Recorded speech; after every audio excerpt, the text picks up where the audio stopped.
Friends, మీకు ఈ video నచ్చితే లైక్ చేయండి, సబ్స్క్రైబ్ చేయండి. కార్తీక్ దీప వాళ్ళు హాస్పిటల్కి వస్తూ ఉంటారు. ఇందులో తన బిడ్డ లేకపోవడం చూసి చాలా కంగారు పడిపోతూ అక్కడ ఉన్న దీప శౌర్య అని చెప్పేసి చాలా గట్టిగా పిలుస్తూ ఉంటుంది. తను ఎంతకీ పలకకపోవడంతో కార్తీక్ బయటికి వచ్చి వెతుకుతూ ఉంటాడు. ఇంతలో నడిచి వాళ్ళ దగ్గరికి వచ్చి శౌర్యకు సంబంధించిన వస్తువులు వాళ్ళకి ఇస్తూ ఉంటుంది. అది చూడగానే అక్కడున్న దీప అయితే ఇవన్నీ శౌర్యవే కదా, మీ దగ్గరికి ఎలా వచ్చాయి అని చెప్పేసి అడుగుతూ ఉంటుంది. ఆ మాటలు వినగానే అక్కడున్న నర్సు మాత్రం ఆపరేషన్ చేసేటప్పుడు ఇవన్నీ ఉండకూడదు కదా, అందుకే ఇవన్నీ తీసుకొని వచ్చి మీకు ఇస్తున్నాము అని చెప్పేసి అంటూ ఉంటుంది. ఆ మాటలు వినగానే అక్కడున్న కార్తీక్ దీప వాళ్ళు ఒక్కసారిగా షాక్ అయిపోతూ ఉంటారు. ఇంతలో అక్కడున్న నర్సు మాత్రం అదేంటి, ఆపరేషన్ జరిగేటప్పుడు తను ఒక్కదాన్నే వదిలేసి మీరు ఎక్కడికి వెళ్ళిపోయారు సార్, ఎప్పుడైనా వచ్చారు కదా అని చెప్పేసి అంటూ ఉంటుంది.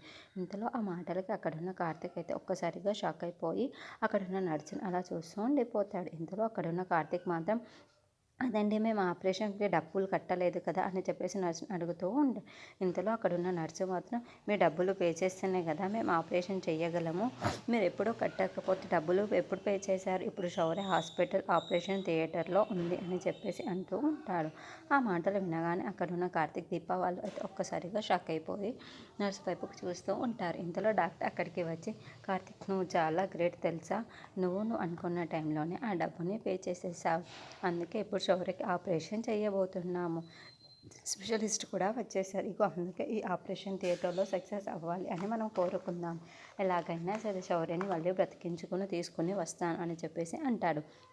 మాటలు వినగానే అక్కడున్న కార్తీక్ అయితే ఒక్కసారిగా షాక్ అయిపోయి అక్కడున్న డాక్టర్ని చూస్తూ ఉండిపోతాడు.